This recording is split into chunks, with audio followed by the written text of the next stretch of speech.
You're listening to the Angry Marks Podcast Network.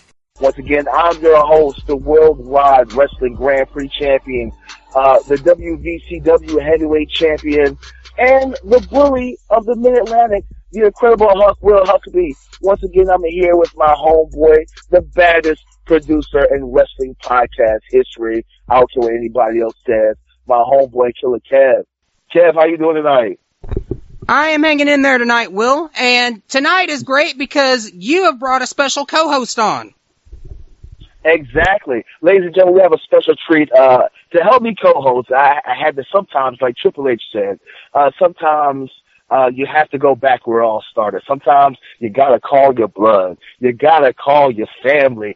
And just like Triple H, just like he called back, you know, his homeboys, X-Pac and the rest of the Generation X and stuff when Shawn Michaels left, I had to go all the way back 10 years and call somebody who I've known. Actually, I've known this guy since my first day of wrestling training. This guy seen me come from a very greenhorn whose ego, in his words, my ego didn't match my talent, to now where my talent doesn't match my ego. Ladies and gentlemen, this is my homeboy, the Bull, Bobby Savage. What's going on, Bobby? Well, you were still so damn long-winded. Don't you ever get tired of hearing yourself talk? Not at all, man. That's why I have a podcast now. That's why I have a podcast. Calling me up and I'm sorry? No, I'm saying that's why I have a podcast now, so I can talk as much as I want to. No, everybody else has got to listen to your bullshit. Exactly, man. Exactly. What was you about to say? I'm sorry. Go ahead. Well, I appreciate you calling me and letting me be a part of this thing. Yeah, we started together, man. It's been, 10 years now that we've known each other? It's been a long road. It's been a hell of a road, that's for sure. Yeah, 10 long years. Ladies and gentlemen, actually, I want to say that you started training the week before I did, right? Like exactly 1 week before I started training. Exactly 1 week after I started, you walked in, and it's been downhill ever since. Now, I tell you what, man, Kev, I've had, me and Bobby have wrestled all over the place. We've traveled up and down the highways, had some amazing stories, beat the piss out of each other with everything from a boat bumper or whatever you want to call it, boat buoy, to a wooden paddle, to a telephone, to a 15-pound Batman pinata. I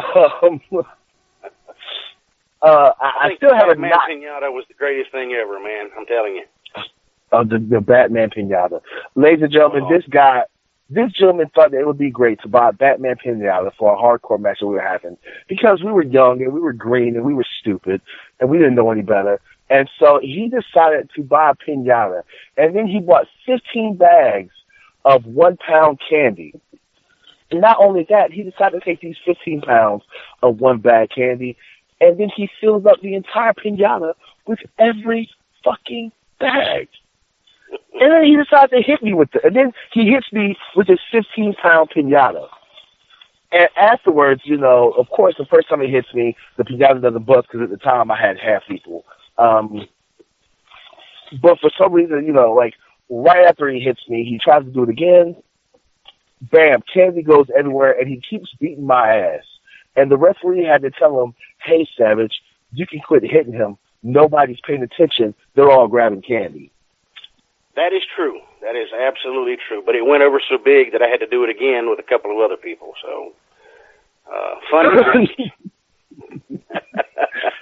I'm going to go ahead and say, because you're a long-standing wrestling fan, and obviously you're way older than I am. I'm going to just go ahead and put that out there right now. You're way older than I am. But unfortunately, this week we had the passing of another wrestling legend, Pretty Boy Doug Summers, former AWA Tag Team Champion and stuff. Bobby, I'm going to go ahead and ask you, what are your memories? Do you have any memories growing up as a child and stuff and watching that?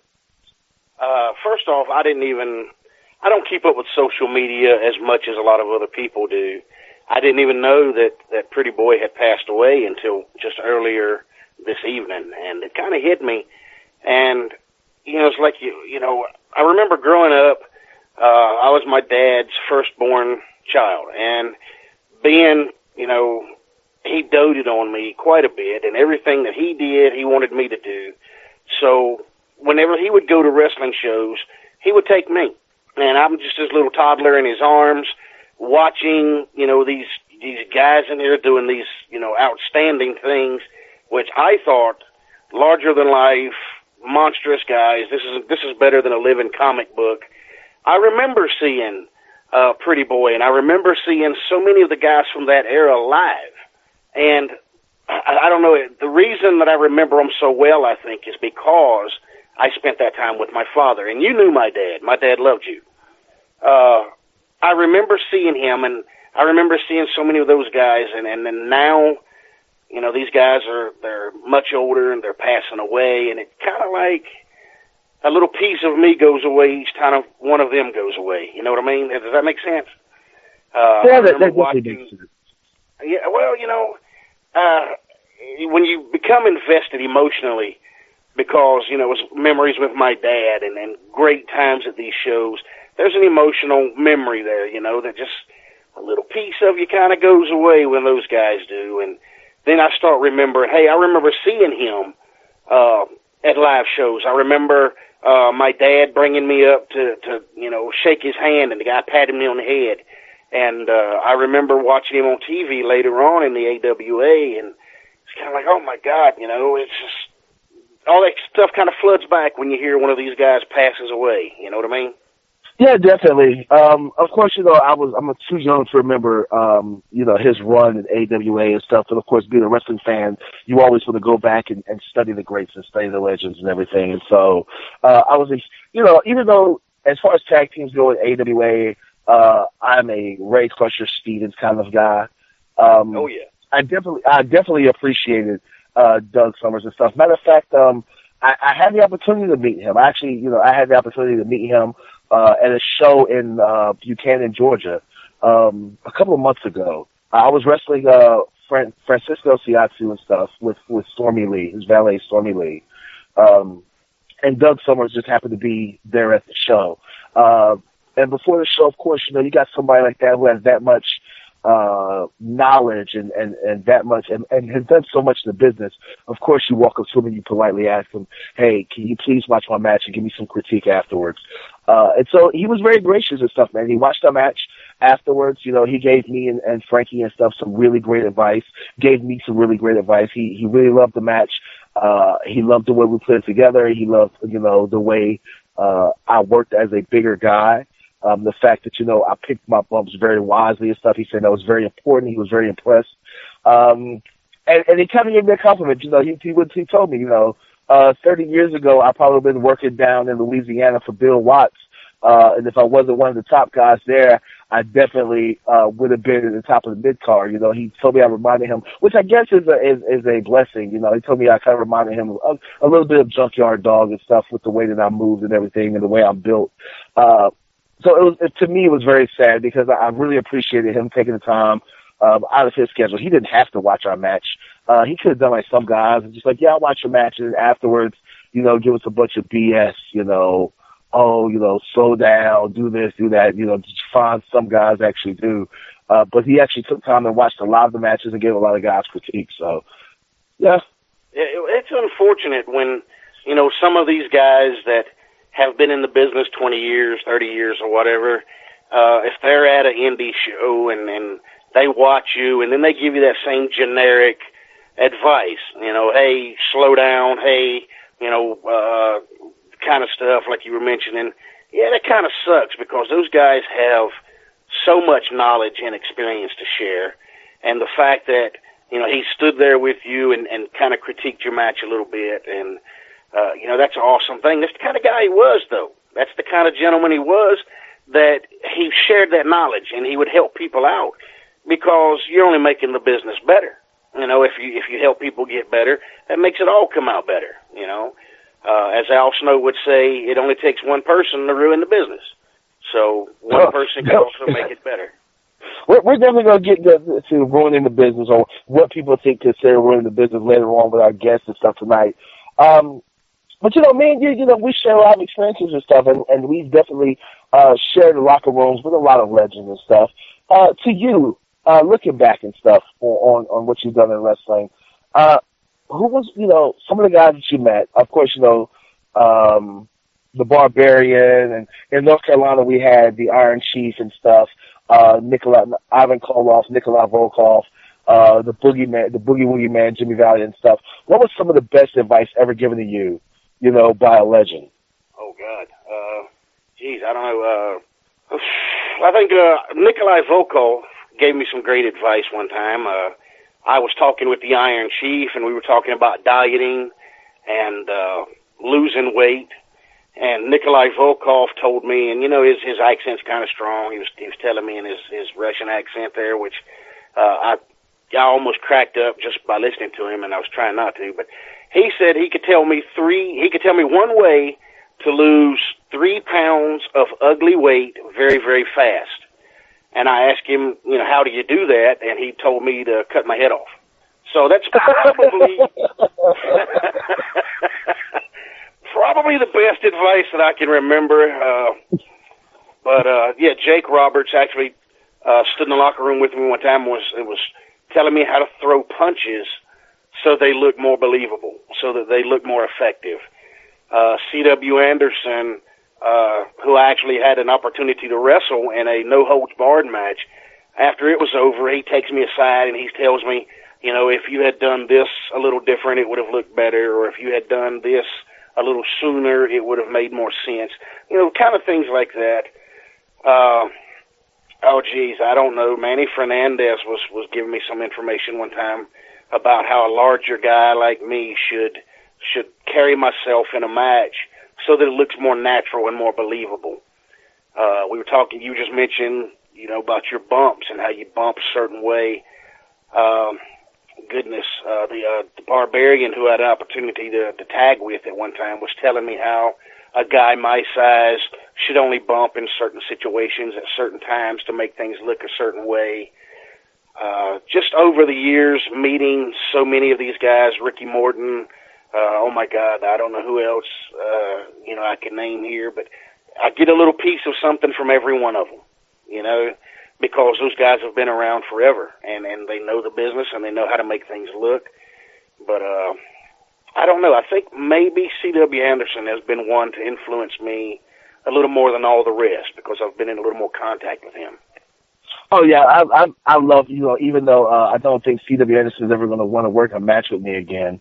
In 10 years, he's the only person that I've actually ever injured. I gave him the exploder suplex and landed on his shoulder. He landed on his shoulder wrong and really messed his shoulder up. Like, it really bugs me that the only person I've ever injured in 10 years was C.W. Anderson. It wasn't really like a bad injury. It was just, he had to go to the chiropractor a couple extra times that week or whatever, but it really bugged me. And I think he the next time if I ever do wrestle him again, I think I'm definitely not looking forward to taking that super kick on that left hand.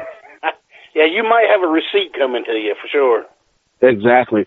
Speaking of receipts, ladies and gentlemen, I'm very fortunate tonight to have on the show, along with my buddy Bobby Savage, somebody who I consider a mentor. He's definitely helped me out fine-tuning my in-ring work. Not only my in-ring work, but also, my social media, what I put on social media, my social media presence.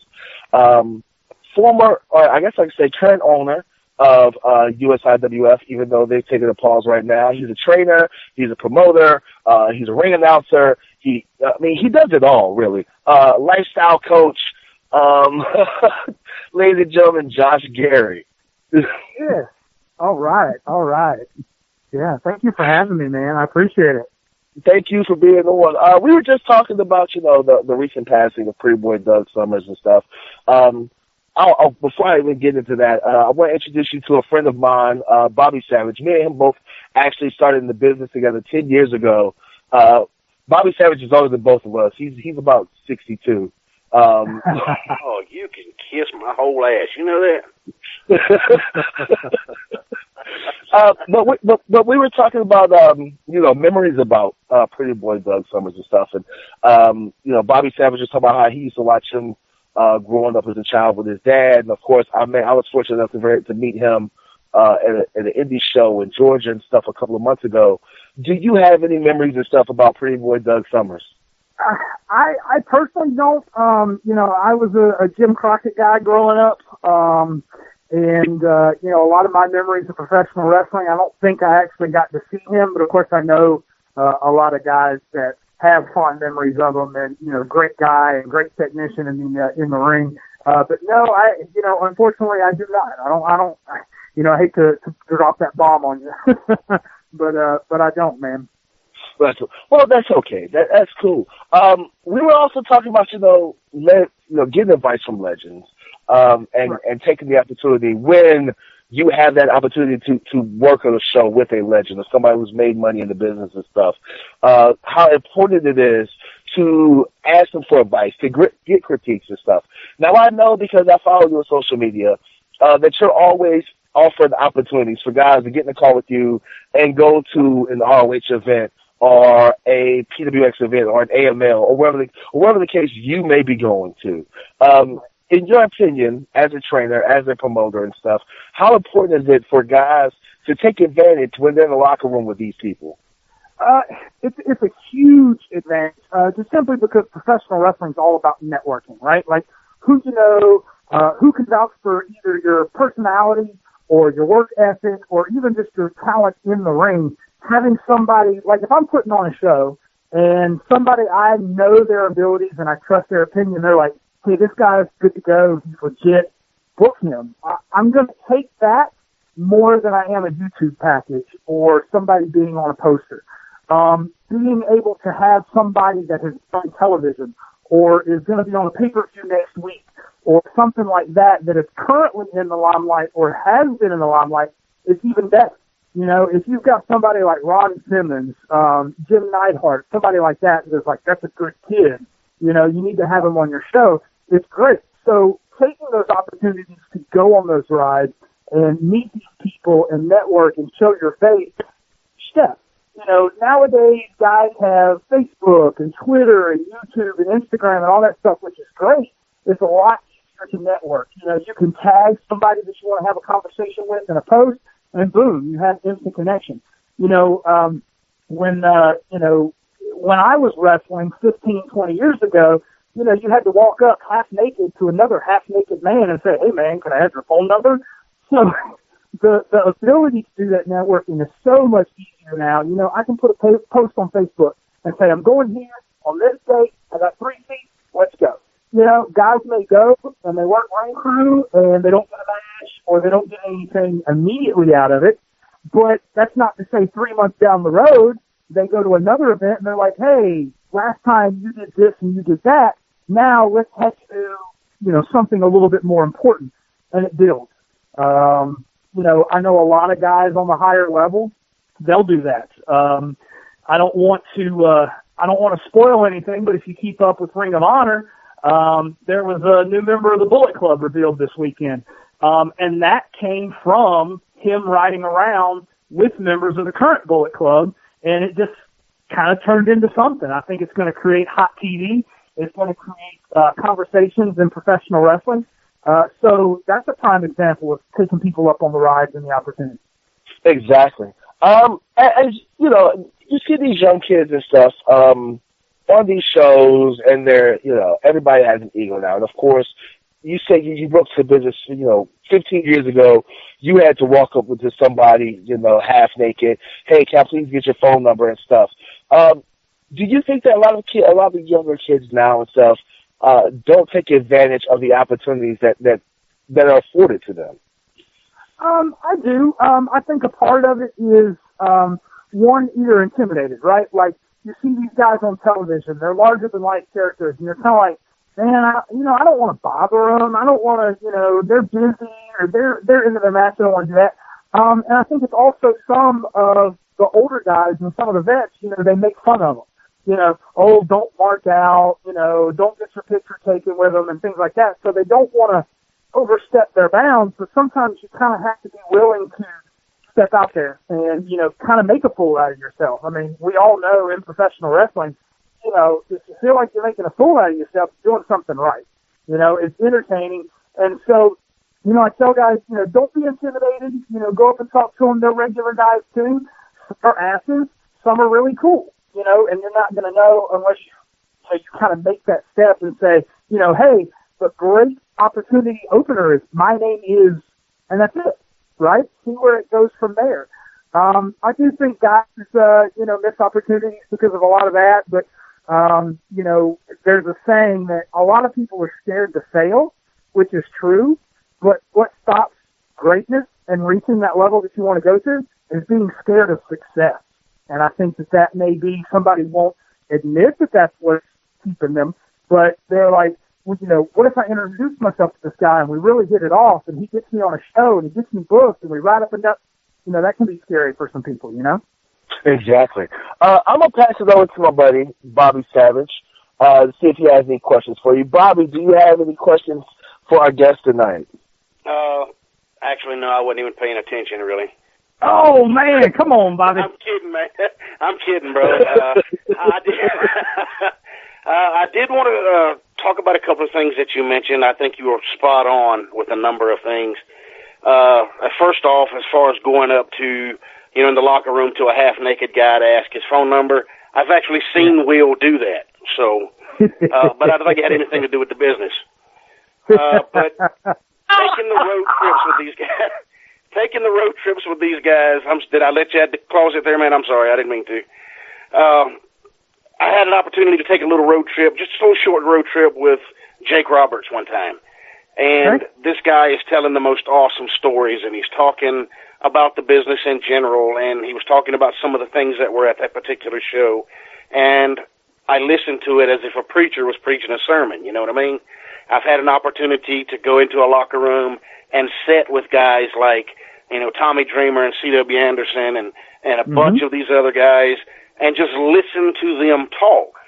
That, to me, you know, you just shut up and listen, you'll pick up a lot of things. You know, I think I've had to deal with that, you know, when I first began. Will and I started at the same time, and we were going to the same shows. And a lot of these guys that had been around for a while were, well, don't mark out and go talk to this guy. Don't mark out and go get a picture. Right. And what I come to find out later on was a lot of these guys were just bitter because they sucked and they weren't getting any opportunities to do anything, and they didn't want to see you succeed. Right. So, you know, Will and I found that out the hard way through experience. Right. You know, we mentioned before, and I'm going to do this. I'm going to talk about paying dues, because something you mentioned earlier about guys going to a show with somebody else, and you may not work the show, but you meet people and you put yourself out there. When we first started, we were taken to shows to put up the ring, take the ring down, you know, carry things for people and help set up seats and run concessions, or we paid dues.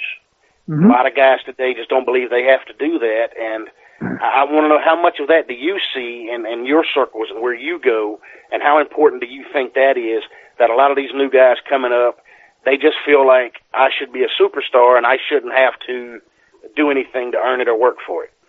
Right. Well, in paying dues and helping set up the ring, I have a story that I tell a lot of students, and you know, it really kind of like it shocks them. I was on a show. I'm dating myself by telling the story, but I think the point of the story overcomes that. But in between the time between Eddie Guerrero being in WCW and WWE, he was taking a couple of indie bookings, and I witnessed Eddie Guerrero helping tear down the ring after the show. And so I tell students, are you better than Eddie Guerrero? Exactly. Eddie did it. What's to stop you from doing it? If I'm a promoter and I've got two guys, they're equally talented, they're equal draws, they're equal personalities, everything is the same, but the one guy shows up and helps me set up and tear down and the other guy doesn't, guess who's getting the return booking? Some guys will be like, oh, well, that's the promoter using free labor, blah, blah, blah. Well, I'm sorry. I'll do free labor if it gets me a booking later on. Damn right. I know Ring of Honor. Yeah, I know Ring of Honor is real big on, if you come and you help set up and tear down the ring, if there's a spot, somebody that comes all the time and helps set up and tear down the ring, they're going to get that spot versus the somebody that comes in and stands around and just talks. People recognize who wants it. They recognize the work. And paying dues isn't just setting up and tear down the ring. A lot of people think that, that's usually the first thing that comes to mind. But simple things like if I'm on a show, I'm going to promote that show. I'm going to share the event. I'm going to share the poster. I'm going to tell people about it.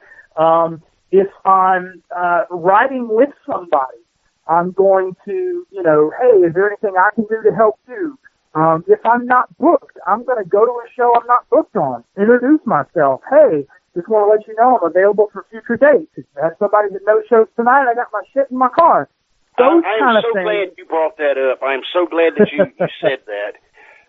Will and I both, we've been up and down the roads. We've torn down and put up more rings than we could count. Both of us spent a long time. You go to a show, you work your butt off in whatever match, and the show is over, and you hang around just to help tear the ring down and clean up before you ever leave to go back home. But the thing about the going to shows you're not booked on, I've ranted about this thing so many times. I'm so sick of hearing people say, if you go to a show you're not booked on, you're a mark. And if you're a mark, you don't need to be in the ring. Just buy your ticket and sit in the seat. I believe we support indie wrestling. If I have friends at a show, I'm not in it, I'm not working it, but I'm going to help put up posters, or I'm going to help push it on Facebook, or I'm going to help get the word out. And I'll go to that show, and I'll buy my damn ticket, and I'll sit there and cheer just like any other mark. Because I believe in supporting indie wrestling and supporting all my brothers and sisters that are out there busting ass to get, they're living their dream. They're doing their thing. Yep. And I believe we support them. Oh, no, go ahead. Oh, I was just saying, I believe that we support each other. We support that. Hey, you can call me a mark. That's cool. I was such a mark that I actually went to a school and began to train. And, that's just the way it is. Yeah. Now, I will say, too, as a promoter, if I've got a guy that is trying to get on one of my shows and he's sharing posters and events of things that he's not even booked on, that's also a feather in his cap. You know what I mean? Like, there's a lot of guys that they will come in, they will wrestle, they'll get their payment, and they'll go home. But the guy that's going to show me that they want it more, share events, comment, like, invite people to the event, things like that, they're putting in the extra work. They're more likely to get a return booking. And I tell students all the time, it's easy to get a booking. It's the return booking that's a pain in the ass to get. And so if you do all that extra stuff, you're more likely to be invited back. Now, I know some guys that say, that's the promoter's job, or you're not getting paid to do that, everything like that. Well, I hate to tell you, I've been on plenty of events where, the guys on the show are helping set up and tear down the ring. I don't want to go into too much detail, but I know 5 guys on Ring of Honor's main roster that do it every show. I mean, hell, they're on TV every week and on pay-per-views, and they're still doing it. It's just one of those things, doing that extra little bit. Going to shows not booked on, you had talked about it, even just supporting. Even not even that. If you're wanting to do this as a profession and you're wanting to do this as a career, you're going to do everything you can. If I'm not booked Friday, Saturday, or Sunday, I'm not going to sit at home playing Xbox. I'm going to find a way to be involved in professional wrestling. I'm going to go to a show, shake hands, introduce myself. Hey, if I'm not needed, oh well, no big deal. But when I was wrestling, 9 times out of 10, the guy was like, hey, somebody needs a show, or somebody had car trouble. You got your stuff? I sure do. Cool, you're in the curtain jerk. I don't care. I'm on the show. Exactly. And a lot of guys I guess they don't really see it that way. They don't, if they don't have the hunger, they don't have the drive. And it's okay if somebody doesn't have that hunger and that drive. But in the same breath, they can't say that it's everything they wanted. They won't stop until they make it. They want to make it a profession. They can't say those things if they're not willing to do those things. You know what I mean? Exactly. Yes. Hey. Well, ladies and gentlemen, hold on, I got to interrupt. This is the Wrestling Nerdcast on the Angry Marks podcast. Right now, I'm your host, Will Huckabee, joined by my buddy Bobby Savage and USIWF promoter and trainer, Josh Gerry. I'd like to interject real quick before I get to the next thing I really want to talk about with you guys. Bobby, and for all our listeners and stuff, I can vouch for the ladies and the men that Josh has trained. A lot of people that he's trained, especially in his last 2 graduating classes, are working up and down the East Coast nonstop. One of his former trainees is an OVW women's champion. He has Michael Spencer, who's the Firestar Pro Wrestling Southeast champion. Who else? Tyler Gaines. Was it Jacob Ryan? I mean, the list goes on and on, man. Exactly. And all of his trainees, in my opinion, me myself, I would always tell guys, if they lived on that side of the state, hey, what's a good place to train at? Me myself, I know there's high spots and stuff, and you can train with George South, and you can go up to Virginia and train with Jimmy Valiant. But I would always tell them, hey, go to USIWF with Josh Gerry. This guy has a great setup. His trainees are booked all over the state. They're very respectful. And you can tell because they're booked. If you go on Facebook or social media, 9 times out of 10, if there's a wrestling show going on in North Carolina, one of his trainees is booked on that show. And that's a testament to the training principles of Josh Gerry. Now, guys, I want to get to the next thing because both of you gentlemen are a little bit older than me, but we all grew up on 70s, 80s, and early 90s wrestling. The big thing this weekend, and Bobby Savage, I know you really don't follow social media. You're kind of a social media hermit, even though you tag me in ridiculous memes. It's this huge, everybody's got their panties all in the wad about this tweet that Rip Rogers had posted and stuff, where he was basically making a mockery of the current indie-rific or indie-style match, where it's spot, kick out, hit somebody with a truck, shoot with a 12-gauge, kick out of 15 false finishes, finish with a simple roll-up. You get on social media, you thank each other, take pictures, thank each other, say this guy's a great person, whatever. And then, of course, everybody blew up about that. And then Randy Orton's tweet, where he was basically, saying, you guys can do all the spots you want to. I'm going to stick with my simple headache or my simple headlocks while I'm the champion of a show that outdrew the flagship show for our company and made $5 extra million more than the flagship show of our company in the past 11 shows. What is your opinion on Rip Rogers' tweet about making fun about the current style of indie wrestling? Josh, since you're our guest, I'll go ahead and start with you first. Okay. Rip is a hellacious trainer. He's a hellacious motivator. He's got a mouth like a sailor, and I love him. But he loves the young guys. Regardless of what he puts out on social media, he does love the young guys. I think more what he was trying to get across is that's how the typical indie match is for no reason, right? Like, everything has to have a reason in professional wrestling. You don't do a dive just to do a dive. You don't do a superplex just to do a superplex.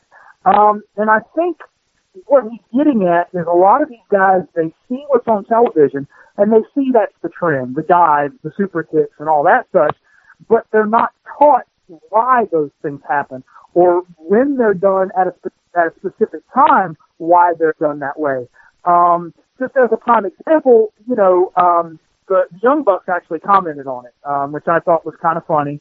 One of them said, actually, Rip, that sounds like a hellacious match. Their thing is they do the crazy, insane stuff, but it's done in a way that kind of makes sense. The audience gets pulled into what they're doing. They're not popping for the dive because, ooh, that's a risky move. No, they're popping for the dive because it was done at a time where it had the most, the most intensity, the most drama in their match. Guys aren't taught how to do those things, and so they think, hey, if I do this power driver and you kick out of it, the place is going to go crazy, but then the place doesn't go crazy, and they don't know why. It's all about when you do the moves and why you do the moves, and it has to make sense. Randy Orton's thing, people got bent out of shape over it. Whatever. It's cool. It's all wrestling, right? me personally, I don't think Randy Orton is the one that's drawing the houses that they're making all this money at. I think it's the brand and the company in general, because they haven't advertised matches in decades.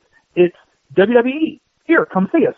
And that's it. So, it's the brand, it's the machine as a whole. Now, as far as what he said about outdrawing the Armory and, 150 people paying $8 a ticket or whatever, was that out of line? Maybe, but even the Yankees have a feeder league. You know what I mean? Like, every professional sport you have to start somewhere. The NFL has college football. There's, no matter what profession you are in, there's somebody below the top rank that is working to get to that top rank. Now, Randy Orton, I don't want to say he had it handed to him, but he had an easier way in than somebody like Daniel Bryan. Somebody that scrapped and clawed and bit on the indie level, and so he doesn't understand what that takes. So maybe it's some of that, but it's all wrestling, man. Like, if the Armory's got 150 seat capacity and there's 150 people in there and they're all enjoying what that $8 paid for, who are you to talk junk about it? You know what I mean? True, he is making a lot more money. He is wrestling in front of a lot more people. But those people that are wrestling in front of 150 people, that's their goal. You got to start somewhere. So I'm not mad at it, but I understand why people are mad at it.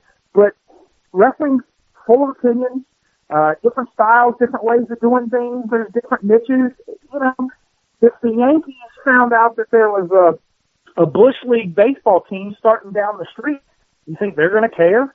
Hell no. People want to come see Yankees baseball, right? They're going to come regardless. Indie promoters that are upset because another promotion's running on the other side of town on the same night. Well, if your product's good enough, it shouldn't bother you. So it's best to just worry about what you're doing, and as long as you're doing things correctly and it's telling a story and it's making sense and you're making money and you've got fans, if somebody doesn't like it, that's their opinion. I tell students all the time, you can be the most delicious, sweet peach in the entire world, but there's just going to be that one guy that just doesn't like peaches. So it's all opinion. It's all opinion, man. Bobby, what is your opinion about that? I don't know if you kept up with it now, if you've seen it this weekend. But if you did see it, what's your opinion about the whole situation?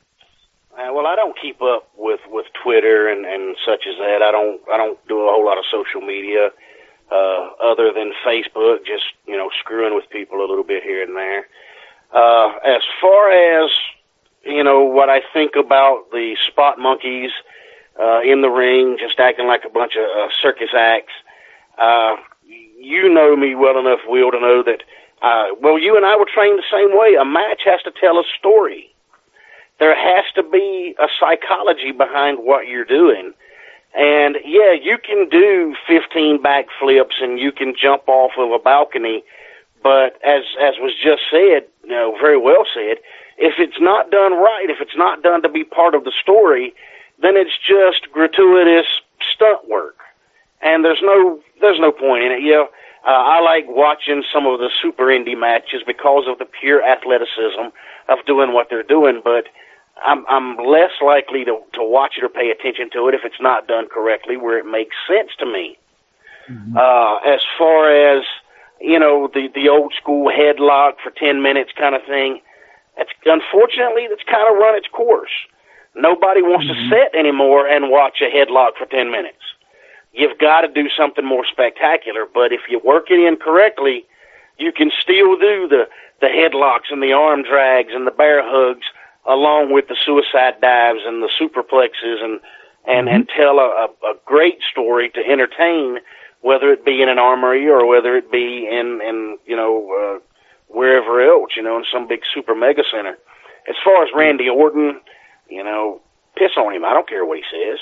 If he thinks he's the end-all, be-all, then fine, let him think. Will, you used to think the same thing. I used to have to step on your nuts all the time.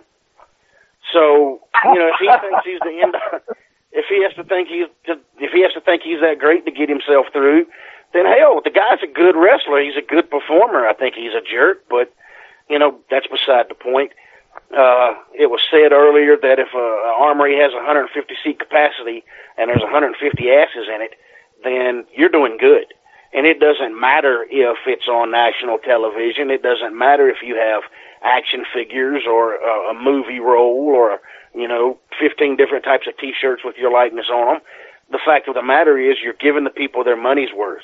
If they pay $8 or they pay $80, if they get their money's worth, they're enjoying what you're doing, they're believing in you as the character you're portraying, then good on you. Do what you got to do. There's a spot for everything. There's a spot for hardcore. There's a spot for traditional. There's a spot for the super indies. There's a spot for comedy wrestling. Somebody's going to pay to see it, So just find your niche and get in there and do what you do. Now, I'm going to ask this specifically for you, Josh, because, me and you, unlike Bobby Savage, who's geriatric and stuff, and who still has, the first ever Apple computer and stuff, and he talks to us right now on, a Razor mobile phone. You've seen, and I actually, first off, you can kiss my ass because I actually do still have a Razor mobile phone around here somewhere. But Josh, we both seen how not only wrestling fans, but wrestlers just went apeshit and started, attacking not only Randy Orton but Rip Rogers and anybody who didn't agree with the the current style of indie wrestling, the average quote unquote indie wrestling match and stuff. In your opinion, because like I said, you train a lot of great male and female wrestlers and stuff who are now on the indie circuit. Was that a bad idea for them to go on Facebook or go on Twitter or whatever their social media was and retort back and kind of, send their little jabs and bombs back on social media? I think the people that replied back to it or made innuendo posts, maybe subtly hinting that that's what the post was about. I do think it may have hurt them. I don't think it hurt anything in the long term, just simply because today's, attention span isn't that long. So, in 2 weeks we'll have forgotten about it and be talking about something else.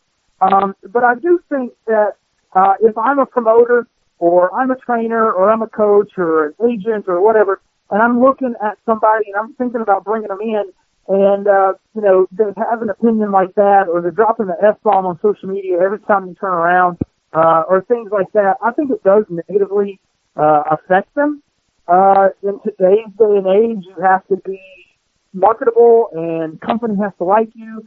There's all kinds of stories of WWE not hiring certain people because of transgressions in their past or things on their social media. So I definitely think people need to definitely pause before they hit the post button and think, is this going to help me or is it going to hurt me?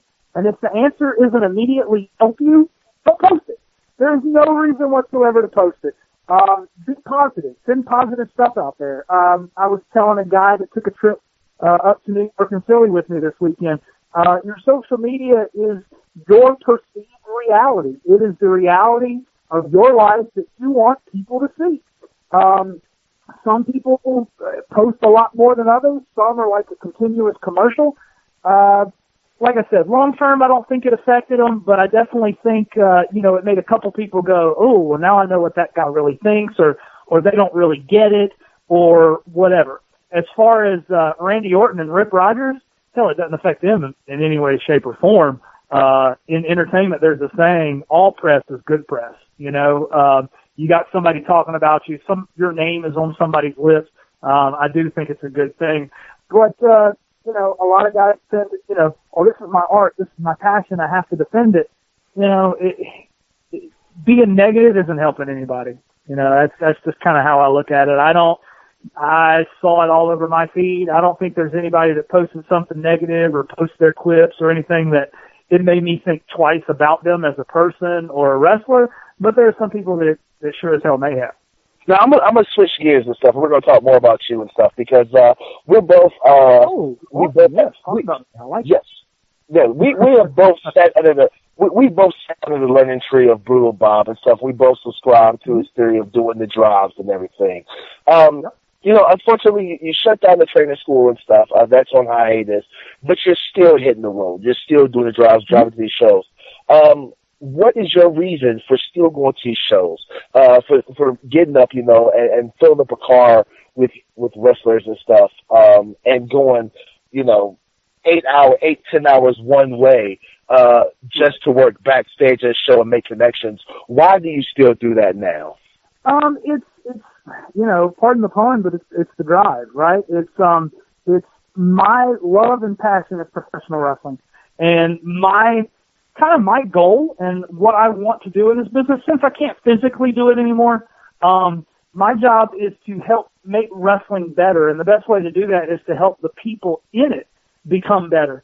I've got 18 years worth of experience in my head that I would love to be able to just plop down on a plate and serve it and be like, here, eat it up. But it takes time to get it all out. I've been doing, you mentioned the school closing down, good and bad. It was bad just because it was, 2 years at that location, a couple years previous to that, getting everything set to where I could open that. It was a lot easier to tell guys, hey, you need to work on this. Hey, come see me on Sunday or Thursday or whatever, and we'll work on it.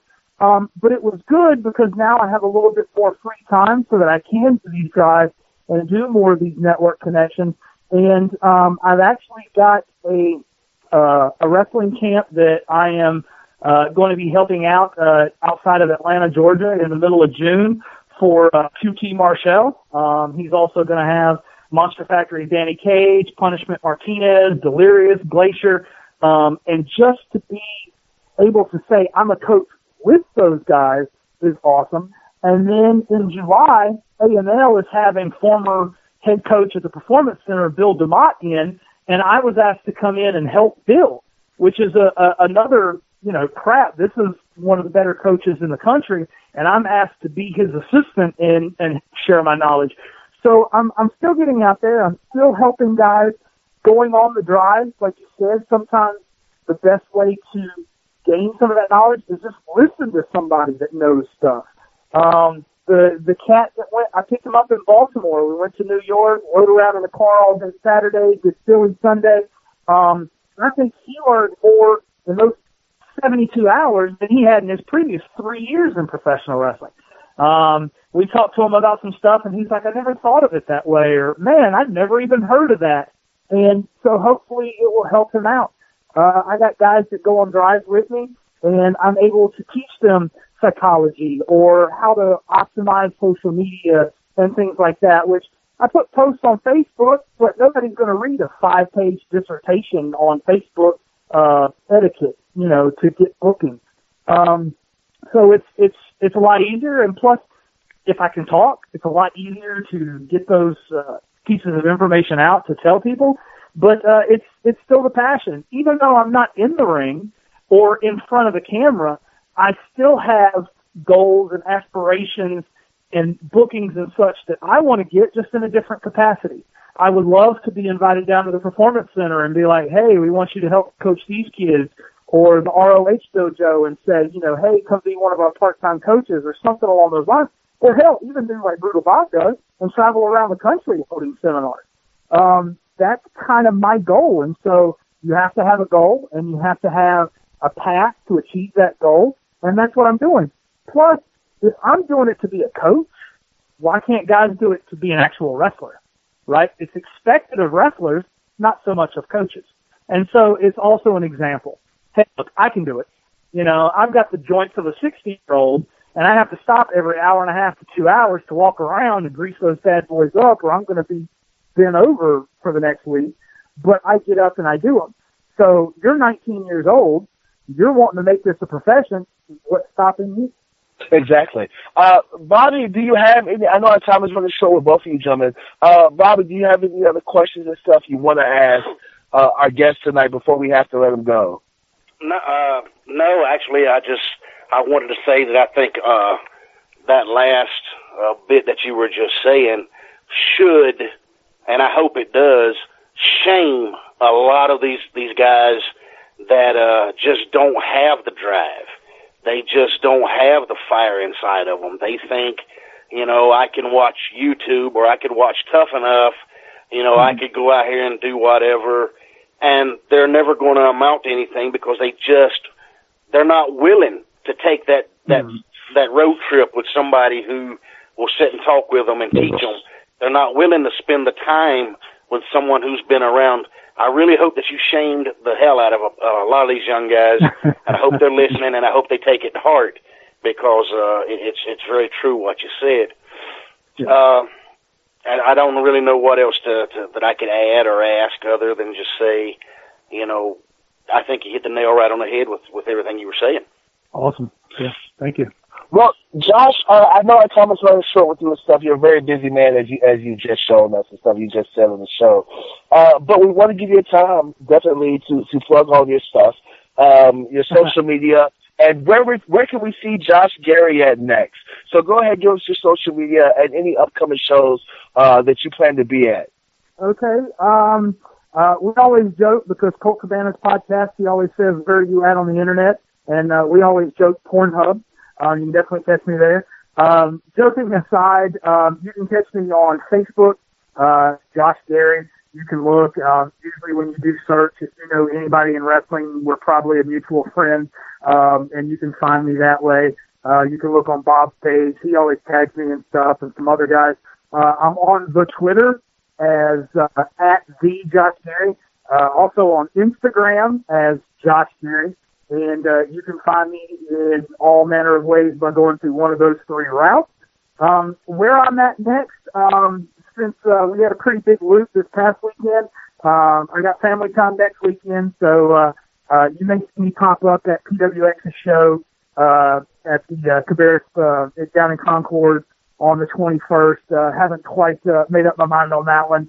And then really my next big one, like I said, I've got the One Fall Power Factory Super Camp going on June 16th and 17th right outside of Atlanta.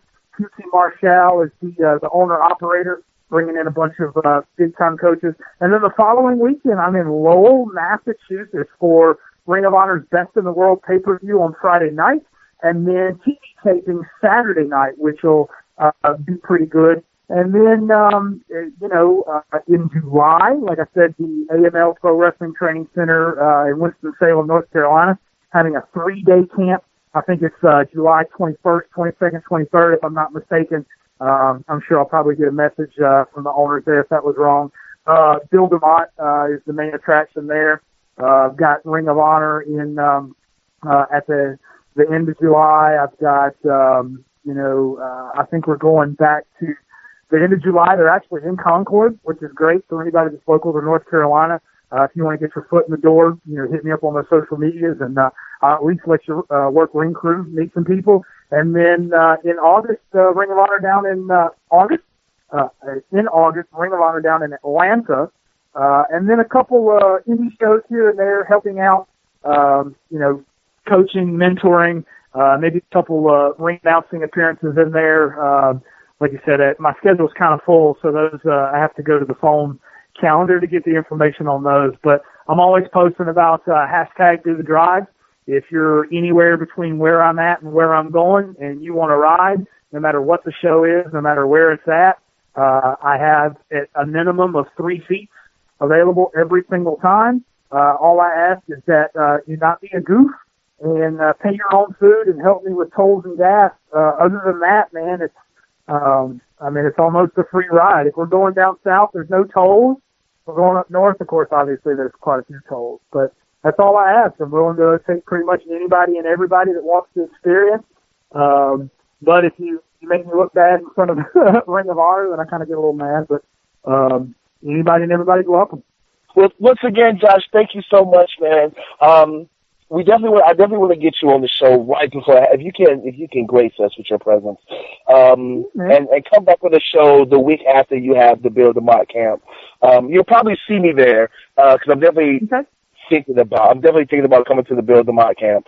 But I definitely want to get you on the show right after that, so you can talk about everything that went on and everything that the guys who didn't come to the camp missed out on.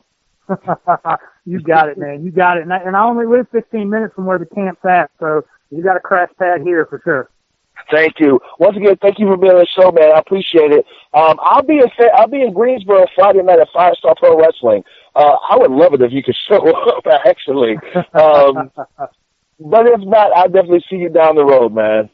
Definitely, man. I appreciate you having me on, man. Thanks. And good talking to you again, Bobby. You too, brother. Take care. All right. You guys do the same. Thanks for having me. All right. Bye-bye. Bye. So, Bobby, what did you think about our guest tonight? Man, I'm telling you, so much of what he was saying, I really, really hope people were listening. Because so much of what he was saying is just neglected. It's just people don't, I don't know, I want to say gospel is basically. Man put it out there just like it should have been. He's got a great library of knowledge that he can share with people. And just a little bit that he was able to talk about tonight, I really hope people paid attention and take it to heart, because it works. It'll get you a lot further than what you're getting just watching YouTube videos and showing up and just jacking around. And you know, I don't even know how to say what I want to say.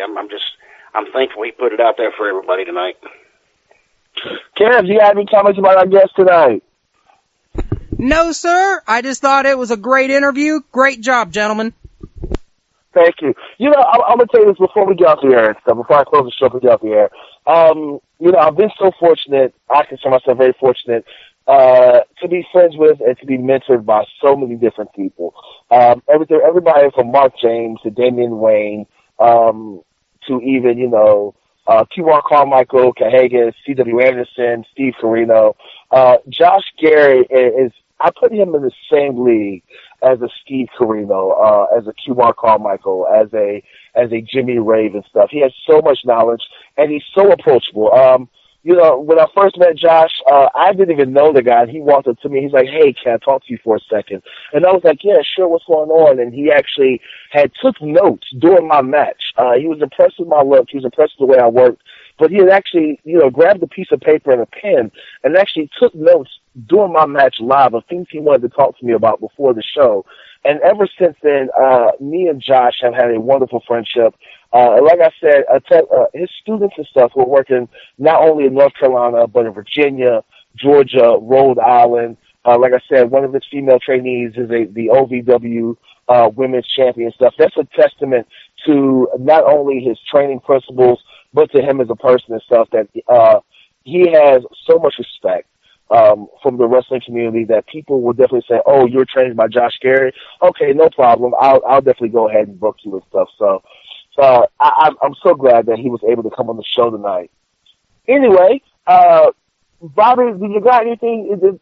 You know, where can our fans and listeners find you and stuff on social media? You already said you don't do the Twitter or the Instagram or the Snapchat, but where can they find you on Facebook to get some of your really, really unique humor? Well, I think I probably still have an account on MySpace somewhere, actually. About the only thing that I do social media-wise, I just have a Facebook account under my name, Bobby Savage, and that's about it. I don't spend a great deal of time on social media, and I guess that's just because I'm kind of, you know, set in my ways. But, you know, I like to get on Facebook and screw with people a little bit and have some fun, and that's about it. You were saying earlier that you like to watch, you know, some of the indie matches and stuff. I know that you just became a huge fan of Lucha Underground. But is there anything else as far as wrestling goes that you keep up with? I really just, not as far as WWE or Impact goes. I don't watch them anymore. They just don't make any sense to me anymore. I do watch Lucha Underground. I'm looking forward to the 4th season starting. Of course, I watch ROH, and I enjoy it. But basically, you know, I have a Roku player, which allows me to go online and watch several things through my television. And there's a network on there that just shows a lot of local indie promotions. And I actually get more of a kick watching that than I do watching WWE or Impact or you know, some of the other stuff that people watch. I just enjoy watching indie wrestling. I like watching the guys and girls that are hungry and they're giving it their best and they're trying to make it to the top, because to me it's kind of like watching, you know, Little League Baseball compared to Major League Baseball. You watch those kids out there giving everything they've got for a little plastic trophy, as opposed to watching players half-ass it and make $20 million.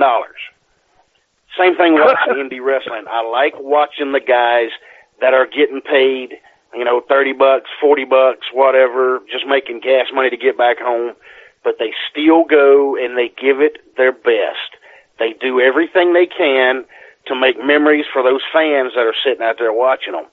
So that's what I enjoy doing. I enjoy going to that particular network and watching the local guys or the indie guys that are on it. I seem to enjoy that more than the rest of it.